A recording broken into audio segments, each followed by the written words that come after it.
कई सालों पहले किसी एक राज्य में एक राजा राज करता था। इस राजा को घोड़े पालने का बहुत शौक था। इस राजा के पास वैसे तो कई सारे घोड़े थे, लेकिन इसके पास 4 ऐसे जंगली घोड़े थे जो इस राजा को काफी पसंद थे। राजा ने इन घोड़ों को ट्रेन करने के लिए कई ट्रेनरों को बुलाया, मगर कोई भी इन घोड़ों को अच्छे से ट्रेन नहीं कर पाया। जब भी कोई इन पर बैठने की कोशिश करता तो यह उसे तुरंत अपनी पीठ से फेंक देते या उसे लात मार देते। राजा को घोड़े प्यारे बहुत थे, इसलिए ट्रेनरों को सख्त वार्निंग दी जाती थी कि इन पर जोर जबरदस्ती ना की जाए, यानी कि इन्हें मारा पीटा ना जाए। कई महीने निकल गए मगर कोई भी ट्रेनर घोड़ों को अच्छी तरह से ट्रेन करने में सक्षम नहीं हो पाया। तब राजा ने अपने राज्य में ढिंढोरा पिटवाया कि जो भी व्यक्ति इन घोड़ों को अच्छे से ट्रेन कर देगा उसे बहुत बड़ा इनाम दिया जाएगा। कुछ दिनों बाद एक युवा ट्रेनर राजा के पास आया। राजा ने अपनी शर्त की घोड़ों की ट्रेनिंग बिना मार पिटाई होनी चाहिए, ऐसा उस युवा को बताई। युवा ने राजा की शर्त मान ली और अपनी तरफ से भी राजा के सामने 2 शर्तें रख दी। युवा ट्रेनर बोला, मैं आपकी हर शर्त मानने के लिए तैयार हूँ, मगर मेरी भी 2 शर्तें हैं जो आप मानो तभी मैं आपके घोड़ों को ट्रेन कर पाऊंगा। राजा ने कहा, पहले शर्तें तो बताओ। ट्रेनर बोला, पहली शर्त है कि मुझे इन घोड़ों को ट्रेन करने के लिए कुछ महीने या पूरा साल भी लग सकता है, उतना वक्त दिया जाए। और दूसरी शर्त यह है कि इन घोड़ों के खाने पीने रहने का बंदोबस्त पूरा मुझ पर छोड़ दिया जाए। राजा के पास कोई और विकल्प था नहीं। कोई भी ट्रेनर आज तक घोड़ों को ट्रेन करने में सफल नहीं हो पाया था, और अब तो नए ट्रेनर्स भी आने बंद हो गए थे। राजा ने युवा ट्रेनर की सारी शर्तें मान ली और घोड़े उसे सौंप दिए। युवा ट्रेनर अगले दिन से ही एक बड़े से बाड़े में इन घोड़ों लेकर गया और वहां सबको खुला छोड़ दिया। ट्रेनर बाड़े के किनारे किनारे पर दौड़ने लगा। फिर दौड़ते दौड़ते थकने के बाद ये युवा ट्रेनर वही बाड़े में लेट गया। वहां से उठने के बाद उसने खुद ही घोड़ों को चारा खिलाया और पानी पिलाया। इन सब प्रक्रिया के दौरान उसने घोड़ों को नहीं बांधा था। अगले दिन भी ट्रेनर ने वही सारा काम दोहराया जो उसने पहले दिन किया था। ये काम उसका नित्यक्रम बन गया। वह घोड़ों को बाड़े में खुला छोड़ देता, उन्हें घास चारा खिलाता और बाड़े के किनारे किनारे दौड़ता रहता। धीरे धीरे चारों घोड़े भी उस ट्रेनर के पीछे पीछे दौड़ना शुरू कर दिए। घोड़ों को लगने लगा कि ट्रेनर उनका दोस्त है और उनसे प्यार करता है।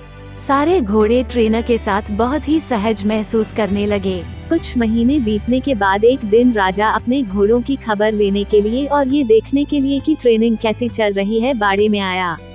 राजा ये देखकर खुश हो गया कि सारे घोड़े ट्रेनर के पीछे पीछे दौड़ रहे थे। राजा को अब यकीन हो गया कि यह ट्रेनर ही उसके घोड़ों को ट्रेन कर सकता है। राजा खुशी खुशी वहां से चला गया। देखते ही देखते 1 साल बीत गया, तब जाकर युवा ट्रेनर ने राजा को संदेशा भिजवाया कि घोड़े पूरी तरह ट्रेनिंग हो चुके हैं, सो राजा एक बार आकर देख ले। राजा की हाजिरी में युवा ट्रेनर ने एक के बाद एक सभी घोड़ों की सवारी की और उन्हें मनचाही जगह पर ले जाकर दिखाया। राजा ये देखकर बहुत खुश हो गया। राजा ने युवा ट्रेनर से पूछा कि मुझे तुम बताओ कि तुमने ये कैसा किया। युवा ट्रेनर ने राजा को सारी बात समझाते हुए कहा, मैंने सबसे पहले इन घोड़ों को अपनापन महसूस कराया। इनके साथ रहकर मैंने इनको आजाद करके ये जताया कि मैं इनका दोस्त हूँ और मैं इनसे प्यार करता हूँ। फिर मैंने इनको खाना और पानी देकर उनके और करीब जाने की कोशिश की और इनके साथ खेलकर इन्हें सिखाने की कोशिश की। इस तरह धीरे धीरे यह मुझे अपने करीब आने देने लगे, अपनी पीठ पर बैठने देते और फिर एक दिन ऐसा भी आया जब मुझे ये पीठ पर बिठाकर दौड़ने लगे। राजा ने युवा ट्रेनर की समझदारी की प्रशंसा की, उसे वादे के अनुसार लाखों सोना मुहावरे दी और साथ में हमेशा के लिए इन चारों घोड़ों की देखभाल करने की नौकरी भी दी।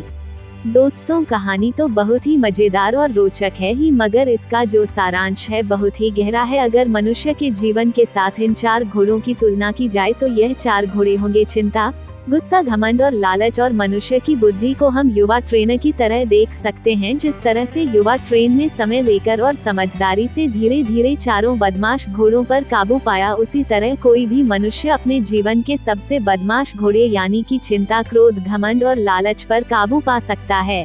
पहला अप्रशिक्षित घोड़ा जो कि चिंता है। हमारी बुद्धि को ये समझाना होगा कि चिंता बुरी होती है और चिंतन फायदेमंद होता है।